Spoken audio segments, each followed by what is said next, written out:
저 화면, 이게 오늘 이 대표의 퇴원 공개 메시지였고요. 비공식적인 메시지는 사실 어제도 저희가 전해드렸다시피 이재명 대표와 친명의 핵심 정성호 의원과의 나눈 문자 메시지가 한 언론사 카메라에 포착된 게 거의 사실상 퇴원 후에 이 대표의 비공식적인 입장이 된 셈입니다. 본인이 의도하지 않게 성희롱성 발언을 한 현근택 변호사 징계건이 퇴원 이후에 이 대표에게 가장 큰 숙제가 된 셈입니다. 이재명 당대표는 현근택 민주연구원 부원장에 대해서 지금 제기되고 있는 성희롱 문제와 관련해서 윤리감찰을 지시했습니다. 정성호 의원님과 이재명 대표가 나눈 문자 메시지가 사진으로 보도가 됐는데 네. 그 부분에 그것 때문에 발표하게 된 부분이 좀 사실관계를 확인하는 것이 우선이다라고 하는 판단하에서 윤리감찰을 지시하게 되었습니다. 이재명 대표께서 직접 연락을 오신 건가요? 이재명 대표의 뜻입니다. 뭔가 저 문자 메시지가 언론사 카메라에 찍히면서 이 당대표의 결단, 민주당의 대처가 상당히 빠른 것 같습니다. 서정욱 변호사님. 오늘 오후 서울 모초에서 이 현근택 변호사에게 성희롱성 발언에 피해를 당했다고 하는 이 여성 A씨가 대면 조사를 민주당으로부터 받았네요. 성희롱은 이제 그 법적으로 이제 형법에는 처벌은 없고요. 예. 다만 이제 민사로 손해배상을 하는 이런 이제 범죄인데 문제는 이제 이게 성희롱만 있는 게 아니에요. 제가 보기에 모욕죄까지 성립합니다. 현근택 변호사가 이제 71년생인데 피해 여성도 이제 50대라는 거 아닙니까? 예. 근데 너네 하면서 반말로 하는 것도 상당히 좀 모욕적이고 그리고 이제 참하게 방송에서 그대로 옮길 수 없을 정도로 성희롱 발언을 했기 때문에 저는 상당히 심각한 문제다. 형사처벌까지 될 수 있다. 모욕죄로. 예. 이렇게 판단이 서고 저는 이 문제에서 이재명 대표에게 민주당이 더 문제가 있다 봐요. 첫째는 이제 이재명 대표는 당무에 아직 복귀 안 한다 했는데 병실에서 다 당무를 보고받고 보고 있다는 거. 예. 이게 문제고요. 그다음에 두 번째 정성호 이분은 자기가 친명 자장이 아니다 이랬는데 지금 이제 거의 사선으로 실제는 이게 비선에서 역할하고 있다는 거. 아무런 이제 공식 직책이 없잖아요. 이게 두 번째 문제고요. 세 번째 윤리 감찰은 이제 독립된 기구입니다. 그런데 왜 미리 그 대표가 징계 수위를 미리 정해놔 버리면 독립된 기구가 이게 되겠습니까? 예. 그게 세 번째 문제고요. 마지막 가장 큰 문제는 이재명 대표는 내 편이면 무죄, 상대편이면 단죄. 이게 뭡니까? 현근택 변호사가 이화영 변호부터 이재명 대표 변호도 많이 했고 예. 그다음에 친명이잖아요. 그러니까 이게 어떻게든 좀 축소해서 덮자. 너무 이게 컷오프 가혹한 거 아니냐. 이렇게 점까지 찍어가면서 문자를 했잖아요. 이게 내로남불 아닙니까? 네. 친명이면 봐주고 반명이면 가혹하고 이렇게 저는 근본적으로 큰 문제가 4개 있다 봅니다. 일단 이재명 대표 지시 하루 만에 윤리감찰 그리고 오늘 직접 당사자 조사를 한 민주당이고요. 피해 여성 얘기는 내 판단으로 현근택 변호사는 당시 만취 상태가 아니었다고 생각한다. 왜냐하면 현근택 변호사는 너무 취했기 때문에 기억이 안 난다고 했기 때문에 이게 사실 이 사건이 상당히 커졌습니다. 저 문자 메시지가 포착된 이후로. 이 사건의 본질로 좀 돌아가자면 현근택 변호사가 성남 지역 정치인 이석주 씨의 수행비서 A씨에게 성희롱성 발언을 한 것부터 시작이 됩니다. 제가 방송 전에 이석주 씨와 직접 통화를 해봤습니다. 김종석의 빨간 전화입니다.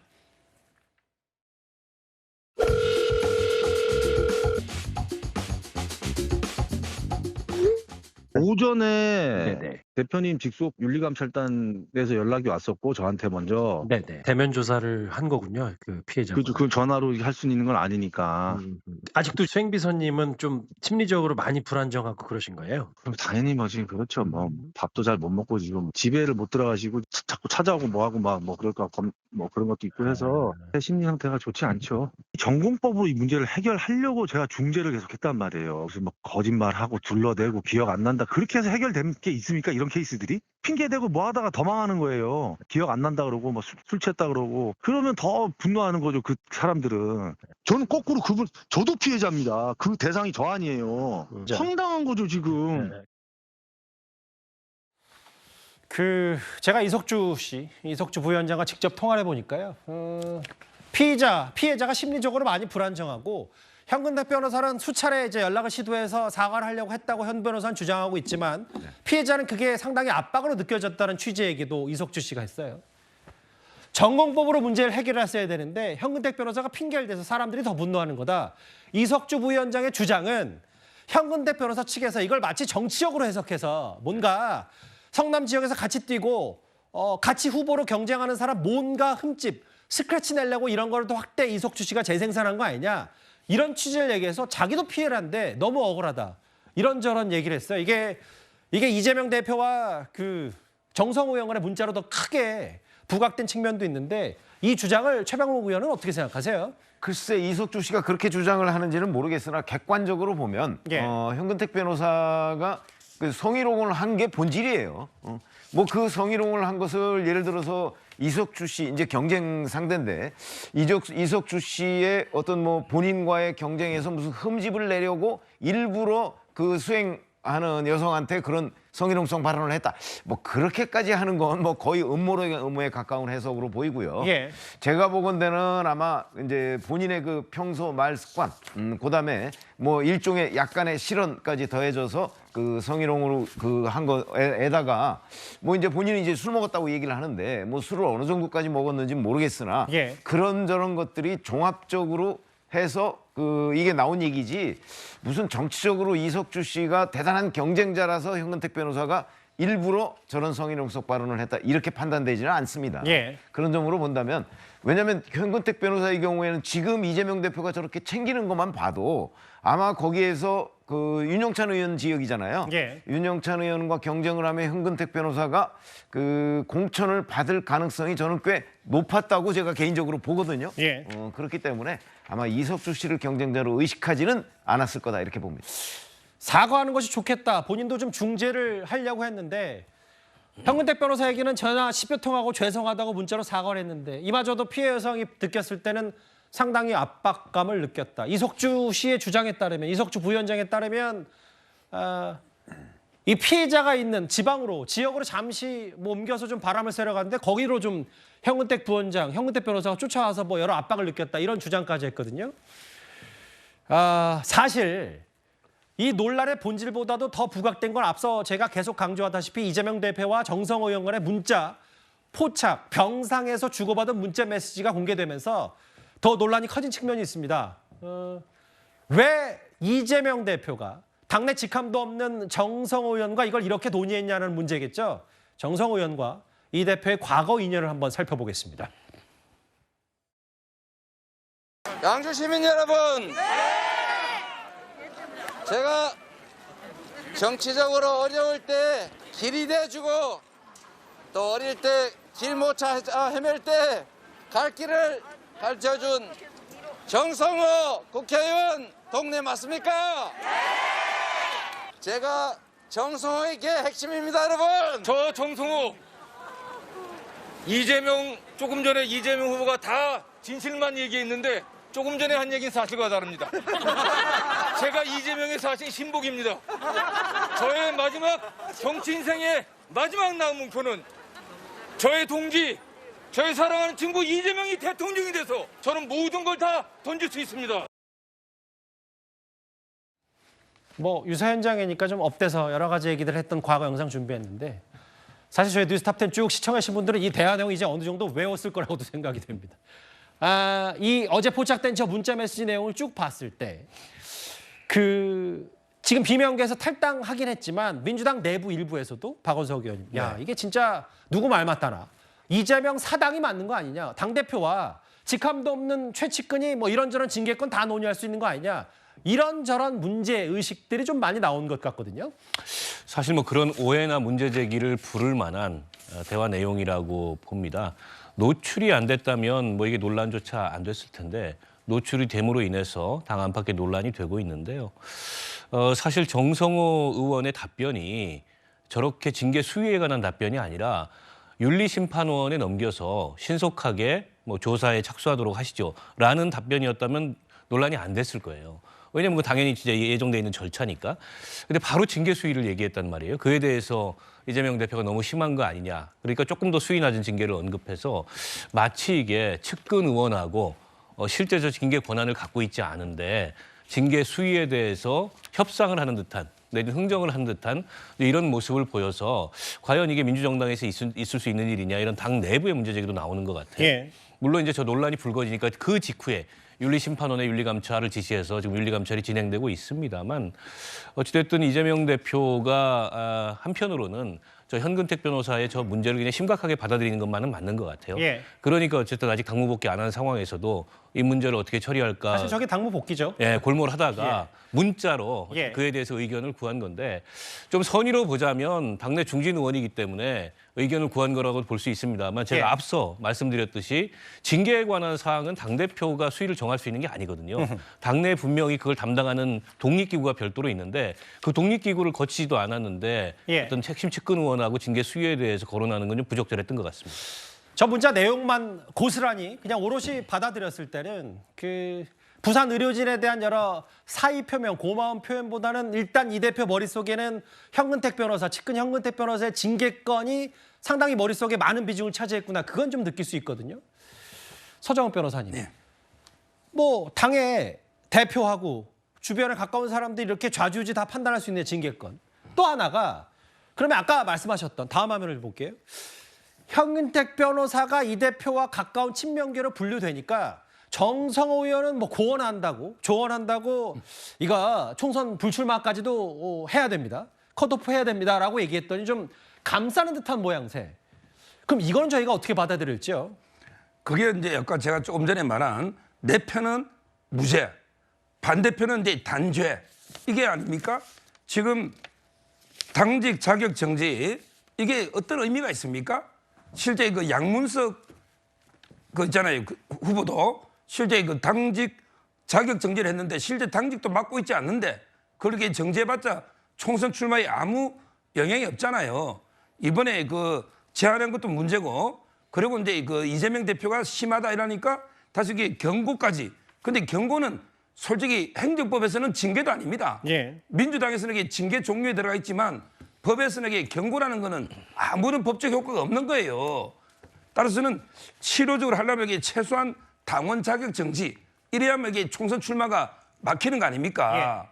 그런데 한 행위를 보십시오. 지금 이제 가장 요즘 문제 삼는 게 성희롱입니다. 예. 지금 공무원들요. 예를 들어 이제 성추행이나 성희롱으로 100만 원 넘게 파면이에요. 예. 파면입니다. 실제 그 기준이 강화돼 가지고.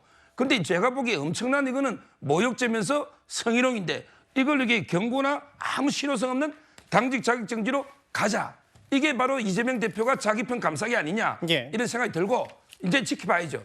저는 오히려 이것 때문에 현근택 변호사 상당히 좀 곤란한 입장에 처했다. 원래대로 이게 공개 안 됐으면 넘어갔을 텐데 예. 이렇게 공개돼 버렸잖아요. 예. 이제 경고나 당직 자격 정지로 될까? 오히려 저는 현근택 변호사가 피해를 보지 않을까 이렇게 보입니다. 아직은 결론 안 났지만 그런 전망과 예측을 좀 서정욱 변호사가 하셨어요. 아니 당대표와 대표 측근 직함도 없고 당직도 없는데 이거 징계 수위 논의해도 되냐. 그런데 오늘 민주당 몇몇 홍익표 원내대표 포함한 민주당 의원들은 별 문제는 아니다. 이런 얘기를 했습니다. 한번 그 목소리도 들어보겠습니다. 중진 의원 한 분한테 네. 의견을 물어본 것이고요. 저도 그 네. 제가 원내대표지 않습니까? 예. 당직을 맡지 않은 다른 의원님들하고 상의를 많이 합니다. 아마 지금 병원에 계시니까 그 문자로 하신 것 같고 그게 의견 수렴인 거죠. 이제 국민들 보시기에는 조금 뭐 아쉬움은 있을 수 있죠.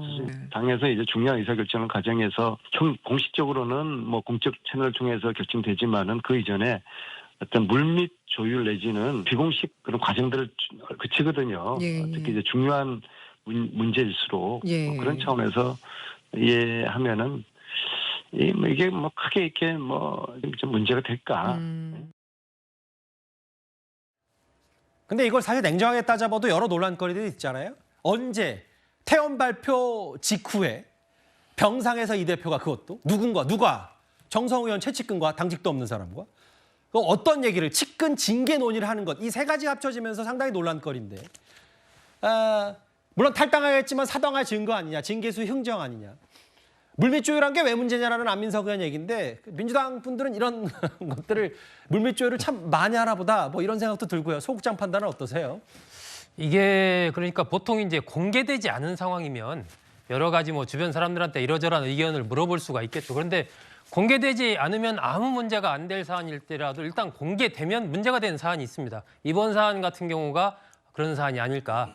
이게 이제 여러 가지 의혹, 신뢰 이런 부분에서 문제를 일으킬 수 있는 소지가 충분히 있는 것이죠. 이게 공식적인 당의 징계 관련된 기구가 있고 그런데 대표가 측근과 논의해서 징계 수위를 뭐 정하는 거냐 이런 얘기가 나올 수 있는 그런 상황 자체가 돼버린 거예요. 그래서 이게 뭐 아까 말씀하신 그런 사안과 징계 수위를 어떻게 하느냐의 문제를 측근과 논의했다 그런 문제 제기도 있을 수가 있지만 저는 이제 또 하나 봐야 되는 측면이 이재명 대표가 저기에서 정성호 의원이 이른바 컷오프를 얘기하니까 그다음에 이재명 대표의 말이 이거 너무 가혹한 것 아니냐라고 얘기를 하잖아요. 총선 출마 못하게 해야 된다는 얘기를 하니까 좀 가혹하다. 너무 심한 거 아닌가 이렇게 했죠. 그렇죠. 그것에 대해서 조금 다른 측면이 있을 수가 있다. 그러니까 예를 들면 이 사안 자체를 바라보고 있는 이재명 대표의 인식이 이게 좀 그렇게 가혹할 정도는 아니지 않냐. 별거 아닌 사안 아니냐라고 받아들여질 소리가 있다는 얘기죠. 그래서 그다음에 이제 정성호 의원이 그러면 엄중 경고고 그건 뭐 큰 저기는 없습니다. 이런 식으로 가잖아요. 그러면 이것이 이제 보도된 내용만 봐도 이 상당히 성희롱이라든지 뭐 모욕이라든지 기타 이런 것들에 대해서 요즘에 굉장히 감수성이 높아졌지 않습니까? 그러면은 일반적인 후보자나 일반적인 사람들의 경우에 이런 것이 문제가 되면 바로 거기에 대해서 좀 강도 높은 조치를 취하는 게 맞거든요.